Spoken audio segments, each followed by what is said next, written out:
క్రీస్తునకు ఆరాధన. ఇది పెళ్లి పాట కాదు. పెళ్లిలో పాడతాం కోర్స్. అంటే పెళ్ళిని స్థాపించింది, వివాహాన్ని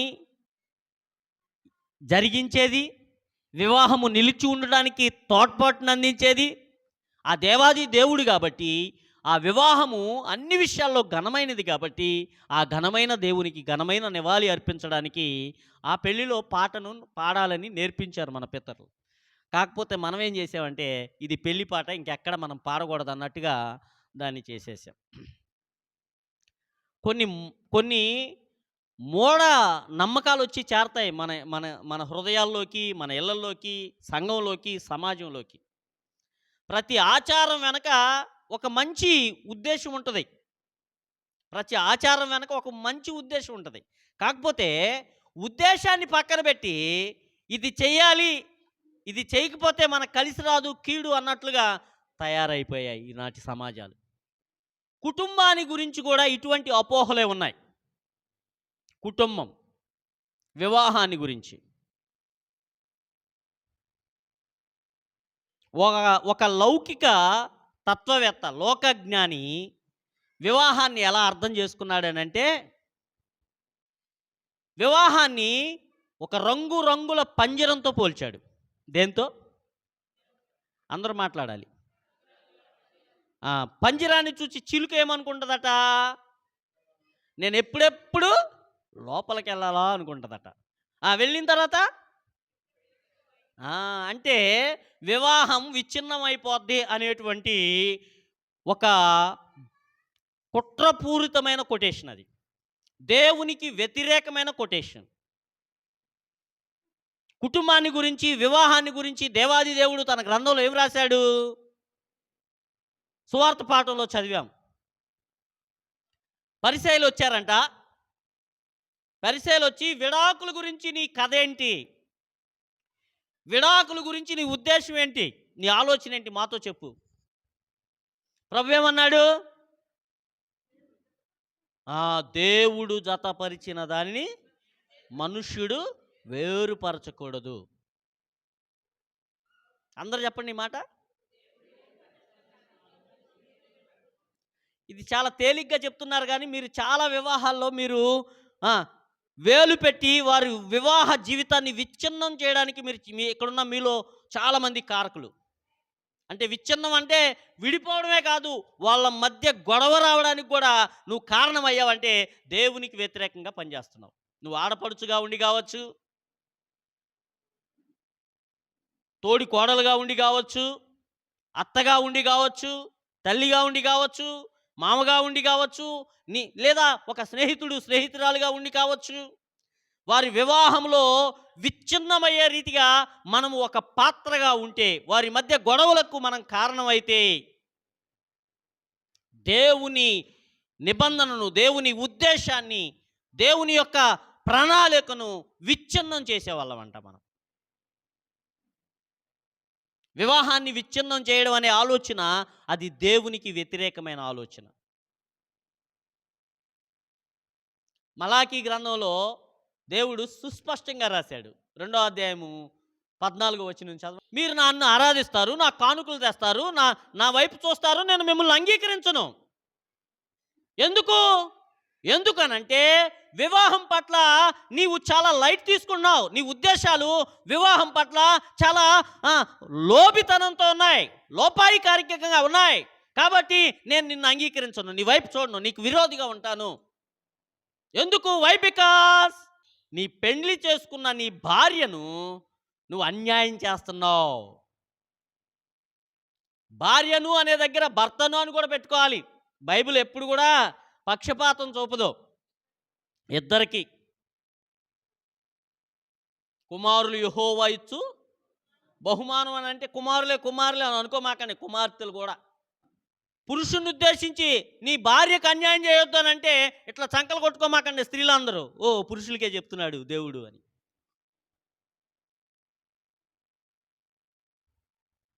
వివాహాన్ని గురించి ఆలోచించేయాలి మనం. చాలా చాలా అవసరమైనటువంటి అంశం ఇది. కొన్ని విషయాలు మీకు మాట్లాడుతూ ఉంటే కొంతమందికి మీతో మీ సొంత విషయాలు నాకు తెలిసి మాట్లాడుతున్నట్లుగా ఉంటుంది మీకు. అలా మీకు అనిపిస్తే దేవుడు నిన్ను ప్రేమిస్తున్నాడని అర్థం.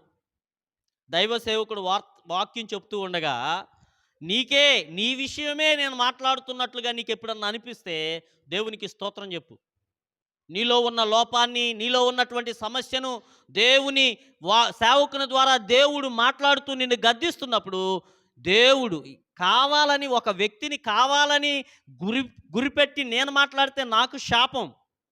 నేను పదే పదే చెప్తాను నేను. ఒక వ్యక్తిని ఉద్దేశించి పుల్పిట్‌ని మాట్లాడితే పుల్పిట్ వాడుకుంటే అది నాకు శాపం. అలా కాకుండా ఈ పుల్పిట్ మీద నుండి నీలో ఉన్న లోపాలని దేవుడు ఎత్తి చూపుతుంటే అది నీకు ఆశీర్వాదం. గెస్ట్ స్పీకర్ వచ్చి పరిశుద్ధుడైన యోహాను 3వ అధ్యాయం 16వ వచనం చదివించాడంట. ఏముంది దానిలో? దేవుడు లోకమును ఎంతో ప్రేమించెను కాగా ఆయన అద్వితీయ కుమారునిగా పుట్టిన వాని యందు విశ్వాసముంచు ప్రతివాడును నశింపక నిత్య జీవము పొందునట్లు ఆయన్ను దేవుడు అనుగ్రహించను అనే వాక్యం ఉంది దానిలో. ఆ వాక్యాన్ని చదివించి ఆ వాక్యం మీద వాక్యాన్ని ధ్యానించుకుంటూ వెళ్తున్నాడు పాస్టర్ గారు, గెస్ట్ స్పీకర్ గారు. మీలాగే ఆయన లేటుగా వచ్చాడు. ఒక ఆయన ఆలస్యంగా వచ్చేటప్పటికి పద్దాక దేవుడు లోకమును ఎంతో ప్రేమించును కాగా ఆయన తన యందు విశ్వాసముంచు వారిని అని ఆ మాట అంతా చెప్పకుండా ఏమన్నాడంటే యోహాను 3:16 ప్రకారం, యోహాను 3:16 ప్రకారం అని చెప్పుకుంటూ మాటి మాటికి యోహాను 3:16, యోహాను 3:16 అంటున్నాడంట. వెనకున్న వారిలో నుంచి ఒక ఆయన లేచి ఓయ్ అబ్బా ఏంటి ఆపాలి? ప్రసంగం. కొంగు తిన్నాడు కొత్త ఆయనగా, ఆయన ఎవరో తెలీదు. ఈ పాస్టర్ గారు కొంగు తిన్నాడు. ఏంటి అని ఆగిపోయి బిత్తరపోయి చూస్తుంటే అంతలోనే ఆయన క్లారిటీ ఇచ్చాడు. ఏమయ్యా నువ్వు వాక్యం చెప్పుకున్నాడు, వాక్యం చెప్పక నా జోలు ఎందుకు నీకు, నా జోలు ఎందుకు నీకు అని అన్నాడంట. అప్పటికేం అర్థం కాల ఆయనకి. విషయం ఏంటంటే ఆ లేచి అరిసిన ఆయనకి పేరు యోహాను, ఆయన పేరు. ఆయనకి 3 భార్యలు, 16 మంది పిల్లలు.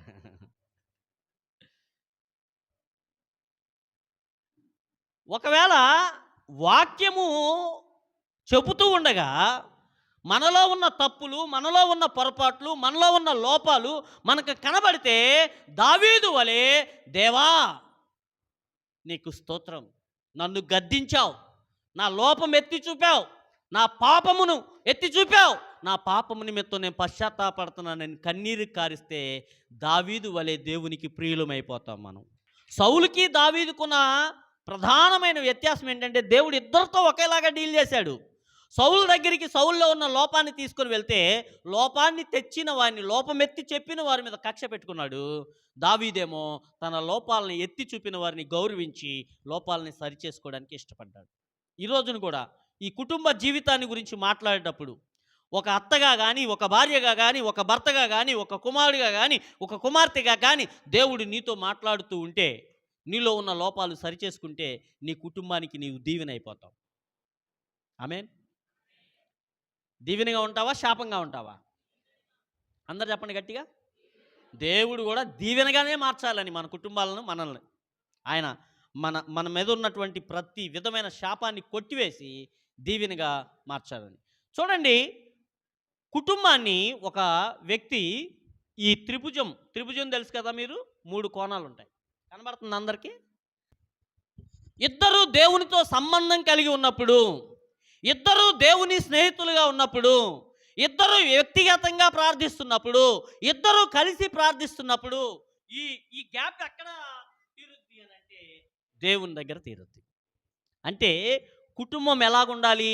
ప్రార్థించేదిగా ఉండాలి. మొట్టమొదటి నియమం. కుటుంబం ఎలా ఉండాలి చెప్పాలి గట్టిగా. భర్త వ్యక్తిగతంగా ప్రార్థించాలి, భార్య వ్యక్తిగతంగా ప్రార్థించాలి, ఇరువురు కలిసి కుటుంబంగా ప్రార్థించాలి. కుటుంబాలు ఇక్కడ కుటుంబాలుగా దేవుని సన్నిధిలో గడుపుతున్నాయి. ఉదయమో లేదా సాయంత్రమో దేవుని పాదముల చెంత చేరి కాసేపు ఒక పాట పాడి వాక్యం చదువుకొని కుటుంబంలో ఒకరు ప్రార్థన చేసే అలవాటు ఎంతమందికి ఉంది? ఒకవేళ లేనట్లయితే ఈ రోజు నుంచే ప్రారంభించండి. ఈ కుటుంబానికి మోడల్, నమూనా గమనించండి. దేన్నైనా చేయాలి అనంటే ఒక మోడల్ ఉండాలి, ఒక నమూనా ఉండాలి. ఈ కుటుంబం ఎలా ఉండాలి అనే దానికి కూడా ఒక మోడల్ ఇచ్చాడు దేవుడు. ఎఫెసీయులకు రాసిన పత్రిక 3వ అధ్యాయం 14వ వచనం. ఈ హేతువు చేత పరలోకమందును భూమి మీదను ఉన్న ప్రతి కుటుంబము, పరలోకంలో కుటుంబం ఉందంట, భూమి మీద కుటుంబాలు ఉన్నాయి. ఏంటండి? పరలోకంలో పరలోకంలో కుటుంబం ఉంది. చెప్పండి అందరూ, గట్టిగా చెప్పాలి అందరూ. ఎవరా కుటుంబం? దైవిక కుటుంబం, గాడ్స్ ఫ్యామిలీ, దేవుని కుటుంబం. ఈ కుటుంబంలో ఎవరెవరు ఉంటారు? తండ్రి, కుమారుడు, పరిశుద్ధాత్ముడు. చెప్పండి అందరూ. ఈ కుటుంబాన్ని నమూనాగా తీసుకోవాలంట, మోడల్గా, మాదిరిగా. ఈ కుటుంబానికి యజమాని ఎవరు? దైవ కుటుంబానికి తండ్రి. అందరూ మాట్లాడండి. దైవ కుటుంబంలో యజమాని ఎవరు? తండ్రి. తండ్రి యజమానుడు అంటే అర్థం ఏంటి? యజమాని అంటే నాయకుడిగా ఉంటాడు ఫ్యామిలీకి. యజమానికి కుటుంబంలో ఉన్న వాళ్ళందరూ ఏం చేయాలి? విధేయత చూపాలి, లోబడాలి. మీరు ఎప్పుడైనా యేసయ్య క్యారెక్టర్ని స్టడీ చేశారా? ఆయన పదే పదే చెప్పిన మాట ఏంటో తెలుసా? నేను నా తండ్రి పని మీద ఉన్నాను, నేను నా తండ్రికి లోబడాలి, నేను నా తండ్రి మాట వినాలి, నా తండ్రి చెప్పిన పనంతా నేను నెరవేర్చాలి. మన కుటుంబానికి మాదిరి ఏంటి? వింటారా మీరు? అసలు వింటారా? ఒక్క మాట అన్నా వెళ్తుందా మీ చెవుల్లోకి? మీరు ప్రార్థన చేసుకొని రావాలి. వాక్యం ఎలా పడితే అలా వింటే ఎక్కదు. పిట్ట కథలు, పిచ్చి మాటలు ఇవైతే చెవులు నెక్కబడుచుకొని వింటారంట. మనుషులు దురద చెవులు గల్లాలంట. దేవుని వాక్యం చెప్పేటప్పుడేమో అస్సలు ఎక్కదు, లోపలికి వెళ్ళదు. అదే కథ చెప్తే 2 చెవులు నెక్కబడుచుకొని వింటారు. మన కుటుంబానికి మోడల్ ఫ్యామిలీ ఎవరు? దేవుని కుటుంబం. చెప్పండి అందరూ, అందరూ చెప్పాలి. ఈ కుటుంబంలో ఎవరెవరు ఉంటారు? తండ్రి అయిన దేవుడు, ఈ ఈ ఈ త్రియేక కుటుంబంలో ముగ్గురు సమానం. తండ్రి ఎక్కువ కాదు, కుమారుడు ఎక్కువ కాదు, పరిశుద్ధాత్ముడు ఎక్కువ కాదు. లేదా తండ్రి తక్కువ కాదు, కుమారుడు తక్కువ కాదు, పరిశుద్ధాత్ముడు, ముగ్గురు సమానం. ముగ్గురు సమానం అంటే ఇప్పుడు భార్యాభర్తలు ఒక కుటుంబంగా తీసుకుంటే భార్యాభర్తలు ఇరువురు సమానం. ఒకవేళ భర్తకు విధేయత చూపే మనసు మీకు లేకపోతే ఎవరికి వ్యతిరేకంగా ప్రవర్తిస్తున్నారు మీరు? దేవునికి వ్యతిరేకంగా. భార్యలారా మీ భర్తలకు లోబడి ఉండుడి. ఇది ధర్మమే, ఇది దేవుని నియమం, ఇది దైవ కట్టడ.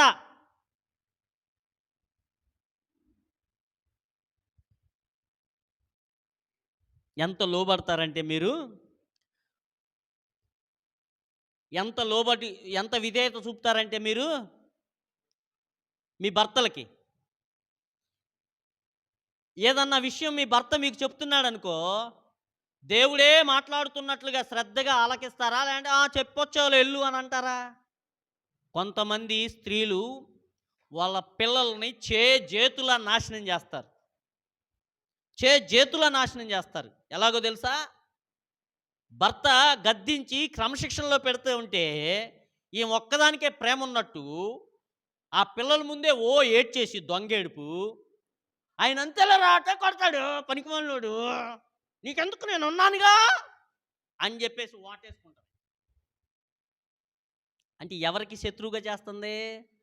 తండ్రికి శత్రువుగా చేస్తుంది. నష్టం ఎవరికి? ఆ? కుటుంబం అంతటికి. కుటుంబం అంతటికి ఎలాగో తెలుసా? రేపొద్దున ముందు తన్నేది ఏ తల్లి వెనకేసుకొచ్చిందో. ఎప్పుడన్నా నీ భర్త నీ బిడ్డలకు భయం చెప్తున్నాడనుకో, ఏం చేయాలో తెలుసా? భర్త తరఫునే ఒకళ్ళతో పట్టుకోవాలి. అలా చేయడం తప్పు కదా. ఇద్దరు ఒక మాట మీద ఉండాలి. 2 గ్రూపులు అయ్యాడనుకో, నేను ఒక పార్టీ నువ్వు ఒక పార్టీ అన్నట్టుగా తయారయ్యారనుకో, ఆ 2 పార్టీలకి ఏకు మేకై కూర్చుంటాడు. సమాజానికి కూడా కీడై కూర్చుంటాడు. ఈ తరమున్న తల్లిదండ్రులు పిల్లల్ని పెంచడంలో ఫెయిల్ అయిపోతున్నారు. మా అమ్మ మా నాన్న చదువుకోలేదండి, కానీ మమ్మల్ని అద్భుతంగా పెంచారు. ఏనాడు మేము వాళ్ళకి ఎదురు చెప్పడం తెలియదు. భయం, గౌరవంతో కూడిన భయం. చదువుకోకపోయినా వారు ఉత్తమ తల్లిదండ్రులుగా సక్సెస్ అయ్యారు. ఈరోజు చదువుకున్న పేరెంట్స్గా మన స్థితి ఏంటి? మన పిల్లలు ఏంటి? ఒక్కసారి ఆలోచించారు. పిల్లలు మిమ్మల్ని గౌరవించడం లేదనంటే లోపం మీలోనే ఉంది. అది భర్తలో కావచ్చు, భార్యలో కావచ్చు. మాదిరి ఏంటంటే దైవ కుటుంబంలో యజమాని ఉన్నాడు. ఆ యజమానికి ఆ మిగిలిన ఇద్దరు లోబడినట్లుగా కుటుంబంలో హెడ్ ఆఫ్ ది ఫ్యామిలీకి ఫ్యామిలీ అంతా, కుటుంబం అంతా లోబడాలి. ఒక నూతనంగా పెళ్ళైనటువంటి దంపతులు కొత్త కారులో, పెళ్ళయింది, భార్యని షికారుకి తీసుకెళ్ళాడు భర్త కొత్త కారులో. ఆయన పైగా మెకానికల్ ఇంజనీర్. అతను ఏం ఇంజనీరు? ఇంజనీరు. కొత్త కారులో కొత్త భార్యతో షికారుకి వెళ్ళాడు. షికారుకు వెళ్తూ కొత్త భార్య, కొత్త కారు, ఆనందం, కొత్త మాటలు. ఎంత దూరం ప్రయాణిస్తున్నాడో తెలియకుండానే వెళ్ళిపోయాడు. అరణ్య మార్గంలోకి వెళ్ళిన తర్వాత ఆల్ ఆఫ్ సడన్గా కారు ఆగిపోయింది. ఏమాగిపోయింది? కారు ఆగిపోయింది. కారు ఆగడం సమస్య కాదు ఇప్పుడు ఇతనికి, భార్య ముందు ఆగిపోవడం సమస్య. నా గురించి ఏమనుకుంటుందో.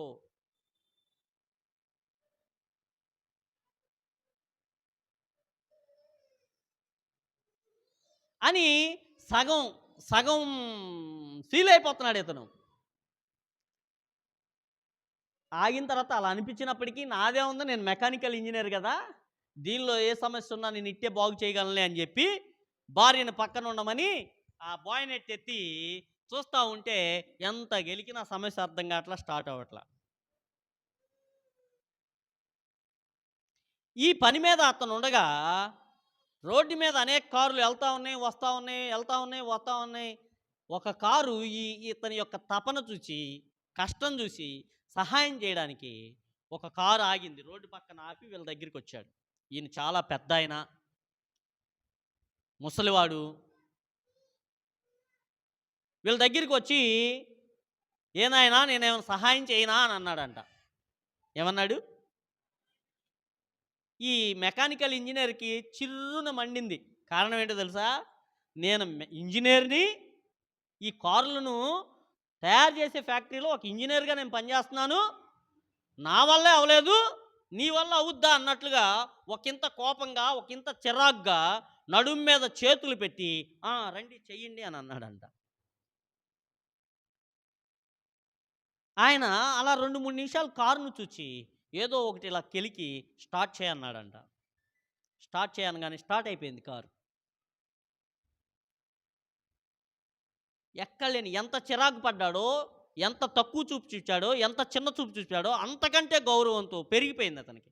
అయ్యా సారీ అండి, నన్ను మన్నించండి, ఎవరు తమరు అని అన్నాడంట.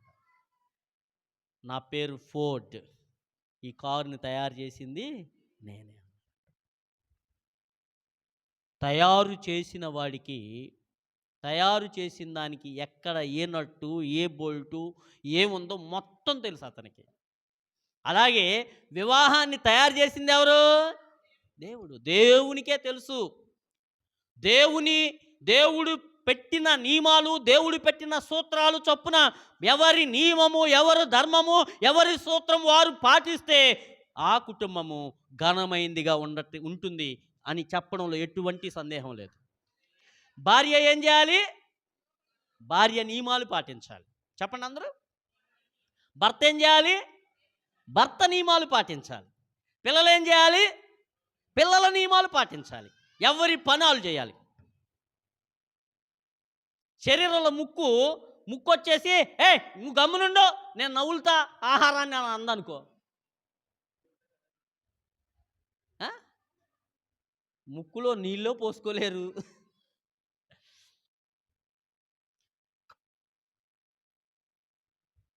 నోరొచ్చి కళ్ళతో నువ్వు కళ్ళు మూసుకా నేను చూస్తా అందనుకో. అంటే శరీరంలో ప్రతి అవయవానికి ఎలాగూ ధర్మం ఉందో, విధి ఉందో, పని ఉందో, వేటి పని వాటికి ఉందో, అలాగే కుటుంబంలో కూడా ప్రతి ఒక్కరికి పని ఉంది. ఎవరి పని వారికి ఉంది. ఏది తక్కువది కాదు. ఏది తక్కువది కాదు. మిమ్మల్ని ఏం చేయమంటున్నాడు దేవుడు? స్త్రీలారా మీ భర్తలకు లోబడి ఉండుడి. లోబడి ఉండుడి. ఇప్పుడు ఇక్కడ కూర్చున్న ఒక తాగుబోతు భర్తతో అవస్థలు పడు స్త్రీ ఈ మాట వింటే నన్ను చెప్పుతో కొట్టాలనిపిస్తుంది. నీకేం తెలుసురా, ఆడి తాగి వచ్చి తందరాలాడి నా మీద అఘాయిత్యాలు చేస్తుంటే నేను లోబడి ఉండాలా? పడేవాడికి తెలుసుద్ది అని అరుస్తుంది ఆమె. కానీ నా దేవుడు, నీ దేవుడు, కుటుంబాన్ని స్థాపించిన దేవుడు ఏమన్నాడంటే నీ భర్తకు చెప్పాలి గట్టిగా, నా భర్తకు నేను లోబడి ఉంటానని చెప్పండి.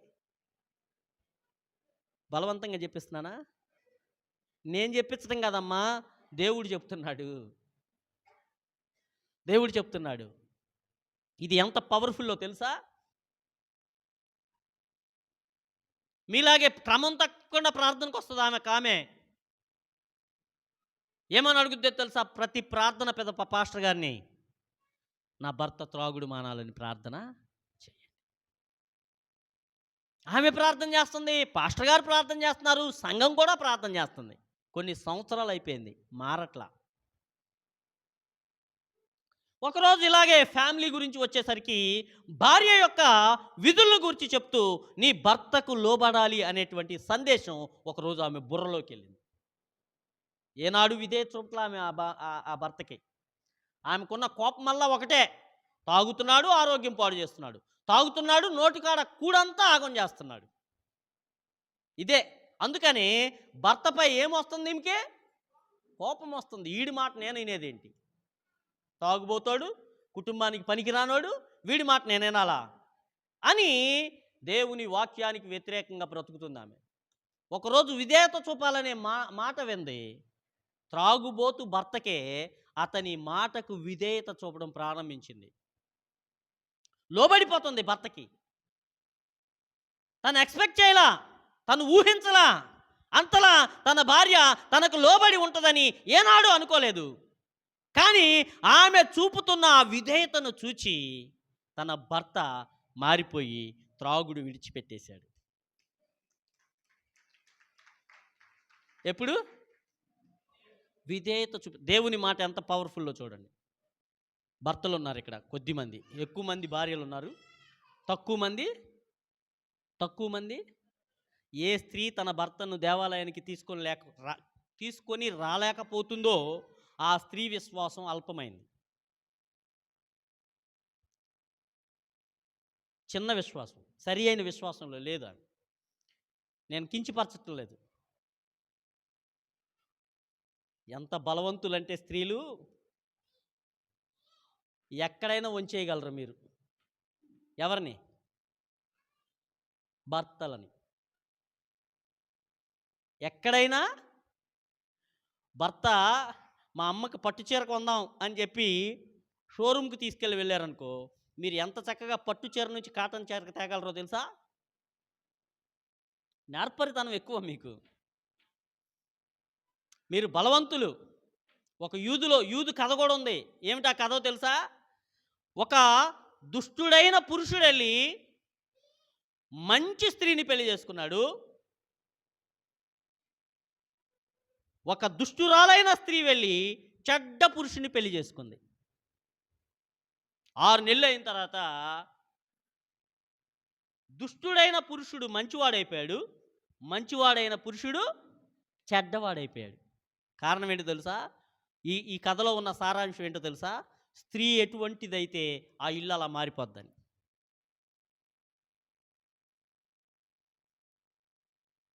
మళ్ళీ చెప్పనా?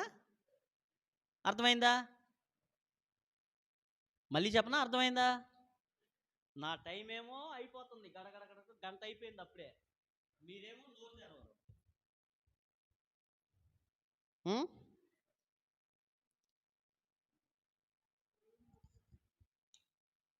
స్త్రీ ఎటువంటిదైతే పురుషుడు అలా మారిపోతాడని దాని అర్థం.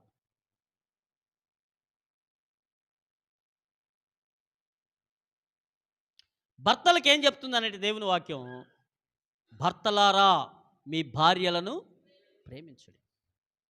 పురుషులందరూ చెప్పండి ఈ మాట. ఏం చేయాలి భార్యలను? గట్టిగా వెనకున్న వాళ్ళందరూ గట్టిగా చెప్పండి. భార్యను ప్రేమించాలి అని చెప్పండి. ఇలా చేయెత్తి చెప్పండి. మీ కుడి చెయ్యి. భార్యను గట్టి అరే పెళ్లి కాని వాళ్ళు ఎత్తి చెప్తున్నారు కానీ పెళ్ళి అయిన వాళ్ళు ఎత్తట్లా. మీ భార్యలంటే మీకు ఏమాత్రం ప్రేమ వెనక్కి ఒకసారి చూడండి అమ్మా, ఎవరెవరు చేయెత్తుతున్నారో ఎవరెవరు చేయెత్తట్లేదో. చేయెత్తి చెప్పండి. భార్యను ఏం చేయాలి? ప్రే చెప్పలేకపోతున్నారు. వీళ్ళకి ఎంత ప్రేమ అంటే భార్యల మీద. భార్య ఆరోగ్యంగా ఉంటే ఆరోగ్యం అంతా అరగ తీసుకొని పని చేయించుకుంటారు. చిన్న జ్వరం వస్తే ఏం చేస్తారు? జ్వరం వస్తే ఏం చేస్తారు? మీకు లేదా ఎక్స్పీరియన్స్? మీకు జ్వరం వచ్చిందనుకో వాళ్ళు ఏం చేస్తారు? అత్తమ్మా మీ అమ్మాయికి జ్వరం వచ్చింది కాబట్టి నువ్వేం చేయాలి? నువ్వు వచ్చి ఇక్కడన్నా 4 రోజులు ఉండాలి, లేదా మీ అమ్మాయిని ఎత్తుకొని తీసుకెళ్ళాలి. పాపం స్త్రీకి జ్వరం వస్తే ఏం చేస్తుంది? మా ఆవిడైతే ముక్కుతూ మూలుగుతూనైనా వండి వార్చుద్ది. ఆమెకి జ్వరం వస్తే జ్వరం వచ్చింది, ఆ ట్యాబ్లెట్ వేసుకో. పురుషులు ప్రేమించడం అని అంటే దాని అర్థం ఏంటంటే కేవలం భోజనాలకి సంబంధించిన విషయాలు వీటి విషయాల గురించే విడిచి మనము మిగిలిన వాటి విషయంలో నిర్లక్ష్యం చేసేవారినిగా ఉండకూడదు. ప్రేమించడం అంటే అర్థం ఏంటంటే వారి కష్టాన్ని గుర్తించాలి, వారున్న స్థితిని గుర్తించాలి, వారి పరిస్థితిని గుర్తించాలి, అర్థం చేసుకోవాలి వారి యొక్క స్థితిని.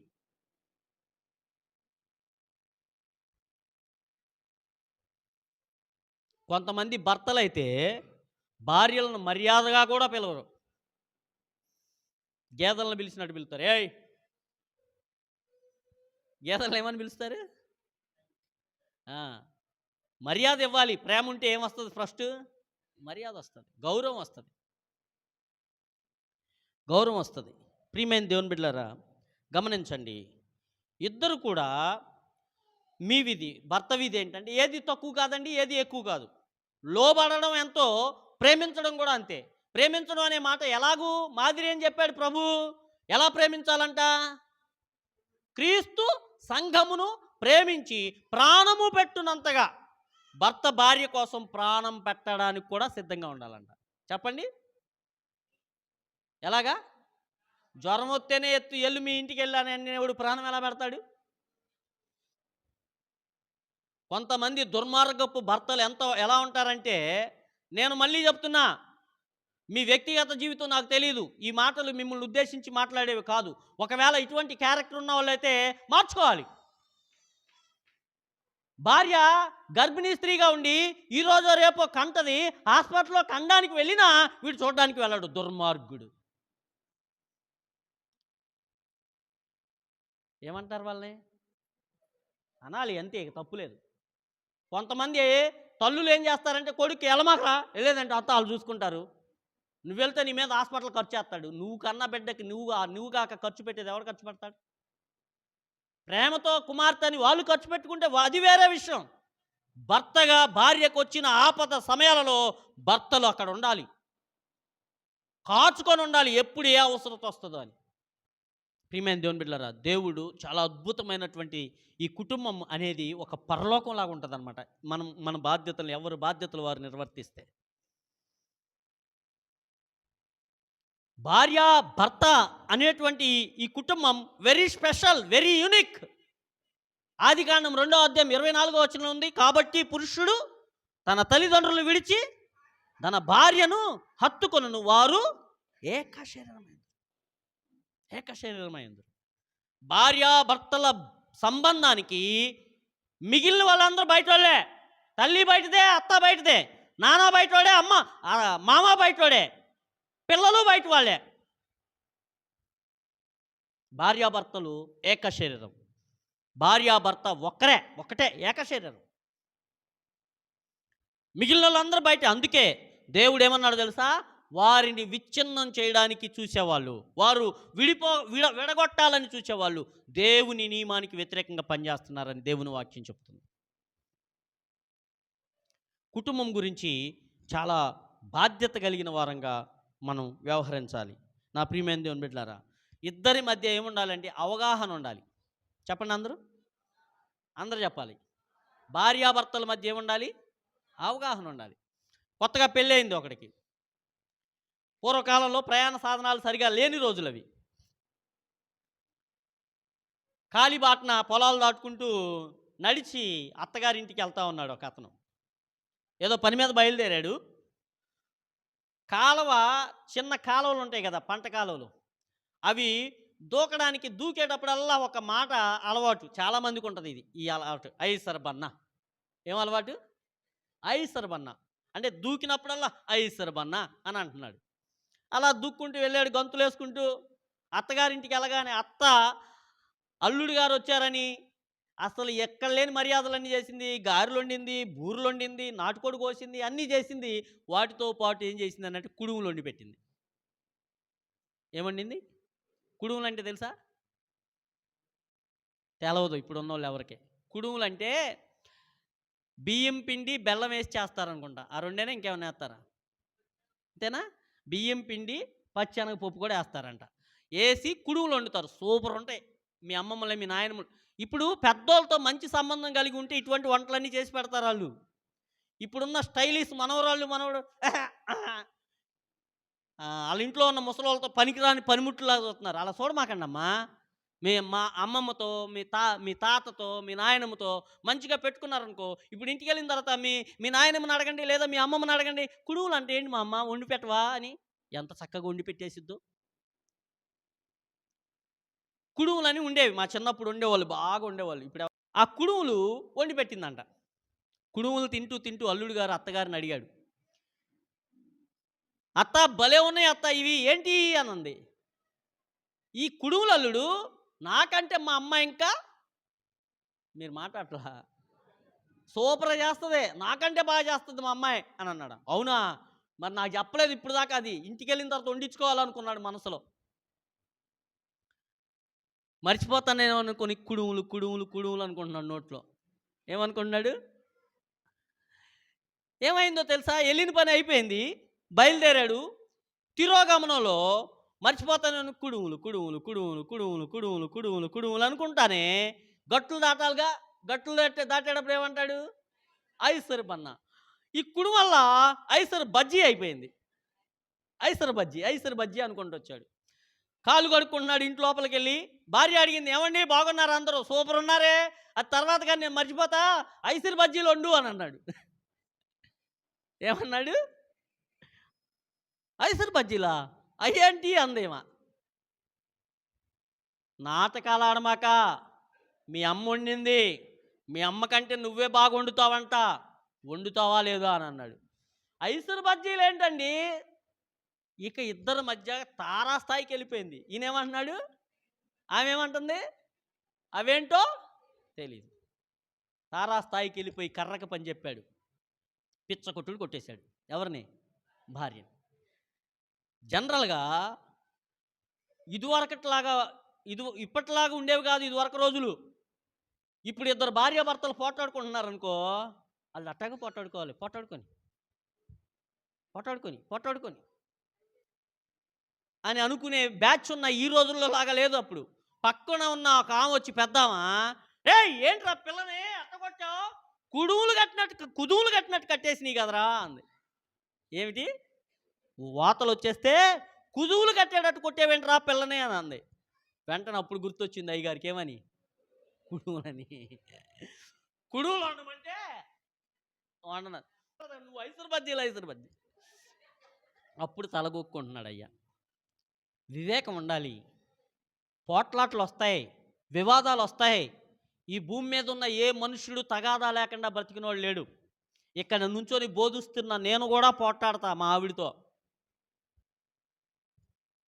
కాకపోతే మా పోట్లాట మా పిల్లలకు కూడా తెలియదు. కోర్స్ ఒకవేళ మా ముఖ కవులకిని బట్టి అలా అర్థం చేసుకుంటే అర్థం చేసుకోవచ్చు కనుక అంటే వెంటనే ఒక పూటలోనే కలుసుకోవాలి. పోట్లాట వచ్చిందని మీరు సాగ తీసుకోవద్దు. పోట్లాటే జీవితమే. వివేకం కలిగి ఉండాలి, అవగాహన కలిగి ఉండాలి. చిన్న చిన్న విషయాలకు గొడవలు పెద్దవి చేసుకోకూడదు. తర్వాత ఇంకొక కథ కూడా చెప్తాను చూడండి. మీకు ఏవి బాగా గుర్తుంటాయి కథలు? మీ జీవితంలో ఐసరబన్న మర్చిపోరు, ఇక ఏదన్నా మర్చిపోవచ్చు. కానీ భర్తను ప్రేమించాలి, భర్తకు విధేయత చూపాలనే మాట గుర్తుండకపోవచ్చు, కానీ ఏం గుర్తుంటుంది? ఇంకొక భార్యాభర్తల మధ్య తగాదా వచ్చిందంట. తగాదా వస్తే ఇద్దరు ఒక మంచం మీద పడుకునేవాళ్ళు. భార్య అందంటే, ఏయ్ ఇది మా నాన్న నాకు ఇచ్చిన మంచం, దీని మీద పడుకున్నావో ఖబర్దార్ అందంట. ఏం చేస్తున్నాడు? చచ్చినట్టు చాపేసుకొని పడుకున్నాడు. నిద్ర పట్టట్లా, అటు దొల్లుతున్నాడు ఇటు దొల్లుతున్నాడు. అర్ధరాత్రి అయిపోయింది. ఈయనకి జ్ఞాపకం వచ్చింది. ఏం జ్ఞాపకం వచ్చిందో తెలుసా? రేయ్ మంచం వాళ్ళ బాబు ఇచ్చిందే కానీ నవర్ నేను కొన్నదే కానీ మధ్యరాత్రుల్లో లేచి కత్తి తీసుకొని నవారు కోయటం ప్రారంభించాడంట. ఇలా ఉండకూడదు భార్యాభర్తల మధ్య గొడవ. పోట్లాడుకున్నా కానీ కుటుంబ క్షేమం కొరకే పోట్లాడుకోవాలి. తర్వాత ఒకరి పట్ల ఒకరికి నమ్మకం ఉండాలి. చెప్పండి, అందరు చెప్పండి. నాకు తెలిసిన ఒక అతను తన గోడు చెప్పుకున్నాడు ఒక ఊరిలో. ఏంటి ఆ గోడు తెలుసా? ఆయన బయటికి వచ్చి బ్రష్ చేస్తున్నాడు అనుకో, నువ్వు బ్రష్ ఇక్కడ ఎందుకు చేస్తున్నావు నాకు తెలుసురా అంటదంట అలా ఆవిడ. అంటే ప్రతిదానికి అనుమానం. ఎంతమందికి తెలుసు అనుమానం అనేది పాపం అని? అనుమానించడం అనేది ఒక పాపం. అనుమానం అనే రోగం నుండి విడుదల పొందడానికి ఒక కథ చెప్తాను చూడండి. ఇక్కడ ఇద్దరు చిన్నపిల్లలు కలిసి ఆడుకుంటారు. ఒక అమ్మాయి ఒక అబ్బాయి. అమ్మాయి ఏమో ధనవంతుడి పిల్ల, అబ్బాయి ఏమో పేదవాడి పిల్ల. ఈ ధనవంతురాలు అయిన పిల్ల ఏం చేస్తుంది తెలుసా? మంచి చాక్లెట్లు తీసుకొచ్చి ఇస్తుంది తన స్నేహితుడైన ఆ పిల్లోడికి. ఈ బేదవాడైన ఈ పిల్లోడు ఏం తీసుకొచ్చిస్తాడు తెలుసా? గోళీలు తెలుసా మీ అందరికీ? మార్బుల్స్ అంటారు ఇంగ్లీష్లో. గోళీలు తీసుకొని ఇస్తాడు. ఈ గోళీలు రెండో మూడో వాడికి ఇస్తే, ఆమెకి ఇస్తే, ఆ అమ్మాయి ఏం చేస్తుంది? మంచి మంచి చాక్లెట్లు ఇస్తుంది. ఒక రోజున ఈ బుడ్డోడు ఒక నిబంధన పెట్టాడు. ఏమిటి ఆ నిబంధన అంటే, అమ్మాయి నీ దగ్గర ఉన్న చాక్లెట్లన్నీ నాకు ఇచ్చేయి, నా దగ్గర ఉన్న గోళీలన్నీ నీకు ఇచ్చేస్తా. ఈ పిల్ల ఏం చేసింది? ఓకే చెప్పింది. ఇంట్లోకి వెళ్ళింది, అన్ని చాక్లెట్లు పోసుకొని తెచ్చేసింది. వీడేం చేశాడు తెలుసా? సగం దాచేసుకొని మా ఇంట్లో ఉన్న గోళీలు మొత్తం ఇవే అని తీసుకెళ్ళాడు. ఇద్దరు మార్చుకున్నారు. గోళీలు తీసుకుంది, వెళ్ళిపోయింది. మొత్తం తెచ్చేసింది పిల్ల. మొత్తం తెచ్చేస్తే ఈ చాక్లెట్లు అంక చూసుకుంటూ వీడేమంటున్నాడు తెలుసా? అన్నీ ఇచ్చిందా, సగం దాచుకుందా? చెప్పండి. వాస్తవంగా ఏ మాత్రం కపటం లేకుండా, మోసం లేకుండా, నీతిగా చేసిందేమో, ఏ ఆలోచన లేకుండా వెళ్ళిపోయింది. ఎవరికొచ్చింది ఈ ఆలోచన? మోసం చేసినోడికి వచ్చింది ఈ ఆలోచన. అనుమానించేవారు జర జాగ్రత్త. అనుమానమనే జబ్బుతో బాధపడే వాళ్ళు ఇక్కడ ఎవరన్నా ఉంటే ఆ రోగం నుండి మీరు విడుదల పొందాలి. ప్రభు అంటున్నాడు, మనకెంత భరోసా ఇస్తున్నాడంటే, నీవు నా యందు విశ్వాసం ఉంచితే నీ తల వెంట్రుకల్లో ఒక్కటి కూడా రాలిపోదు. ఆయన మీద నువ్వు విశ్వాసం ఉంచితే నీ భర్తను కూడా ఎటువంటి చెడుకు తావు లేకుండా కాపాడే దేవుడు నీవు కలిగి ఉన్న దేవుడు. నీ భార్యను కూడా అలాగే కాపాడగలిగిన దేవుడు. అనుమానించకూడదు.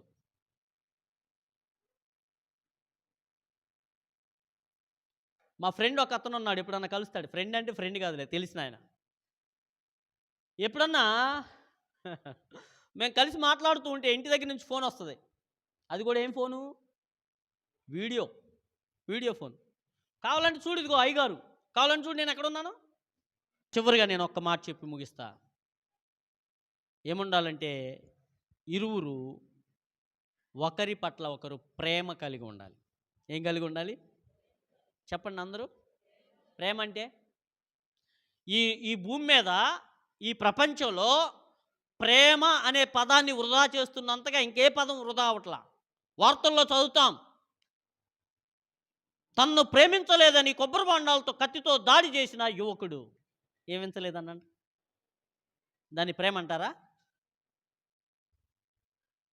ప్రేమించేవాడు చంపుతాడా? ప్రేమించేవాడు కొడతాడా? ప్రేమించేవాడు కష్టపెడతాడా? ప్రేమించేవాడు ప్రేమ ఏం చేస్తాడో తెలుసా? అన్నిటినీ ఓర్చుకొనును. భర్తలు భార్యలు ఇద్దరు కూడా వారానికి ఒక్కసారైనా, కొరింథీయులకు రాసిన పత్రిక మొదటి పత్రిక 13వ అధ్యాయం వారానికి ఒక్కసారన్నా చదవాలి. ప్రేమ అన్నిటినీ సహించును, అన్నిటినీ ఓర్చుకొనును, అన్నిటినీ తాలును, అమర్యాదగా నడుచుకొనదు, అసూయపడదు, ద్వేషించదు, కోపపడదు, త్వరగా కోపపడదు. ప్రేమ చేస్తారా? కొరింథీయులకు రాసిన మొదటి పత్రిక 13వ అధ్యాయాన్ని 3వ వచనం నుంచి ఒకసారి అందరు గట్టిగా చదువుతారా? అందరు కలిసి ఆగా అందరిని తీసుకొని 1 2 3 స్టార్ట్ అంటాను, అప్పుడు స్టార్ట్ చేయండి. ఇది ప్రాక్టీస్ చేయాలి మనం. ప్రేమ అనే ఈ నిర్వచనాన్ని మనం అప్లై చేసుకోవాలి, మనం ఇంప్లిమెంట్ చేయాలి. దీని ప్రకారం మనం జీవించాలి. నీ భర్తని, నీ భార్యను ప్రేమించాలి. నీ భర్తను, నీ భార్యను ప్రేమిస్తే నీ భర్త తరపు తల్లిని, తండ్రిని నువ్వు ఇబ్బంది పెట్టవు. ఈ ప్రేమను బట్టి వారు ఎంత కఠినులైనా వారిని నువ్వు ప్రేమిస్తావు. నీ భార్య తరపు తల్లిదండ్రులు లేదా బంధువుల్ని నువ్వు చూసుకుంటావు మంచిగా, బికాజ్ ఆఫ్ లవ్. భార్య భర్త అనే బంధుత్వాన్ని బట్టి ఆమె మీద ఉన్న ప్రేమ ఆమె కుటుంబంపై కూడా, అతనిపై ఉన్న ప్రేమ అతని కుటుంబానికి కూడా నువ్వు అందిస్తావు. కాబట్టి ఈ ఘనమైన వివాహాన్ని దేవుడు మనకి అందించాడు, ఇచ్చాడు. ఈ వివాహంలో నీ పాత్ర సమర్థవంతంగా నిర్వర్తించున్నట్లు దేవుని ఆత్మ కోరుకో. మనంగా ఇది చేయలేం. దేవుని ఆత్మ మనకు సహాయం ఉంటే నువ్వు చేయగలవు. మోకరించండి, ప్రార్థన చేసుకుందాం. ఒకవేళ నీ కుటుంబంలో గజిబిజి గందరగోళం ఉంటే దానికి కారణం భర్త విధులు సరిగా లేకపోవడం, లేదా భార్య విధులు సరిగా లేకపోవడం. ఎవరు వారి విధులు వారు నిర్వర్తించకపోతే కుటుంబం నరకప్రాయంగానే ఉంటుంది. ఎవరి విధిని వారు సక్రమంగా నిర్వర్తిస్తే అది పరలోకంలాగా ఉంటుంది. మనకు నమూనా, మనకి మోడల్ ఫ్యామిలీ త్రియేక దేవుని కుటుంబం అని విన్నాం. ఆ కుటుంబంలో తండ్రి యజమానుడని మనం తెలుసుకున్నాం. ఆ యజమానికి వారు లోబడినట్లుగా భర్తకు ఫ్యామిలీ అంతా లోబడాలని మనం నేర్చుకున్నాం.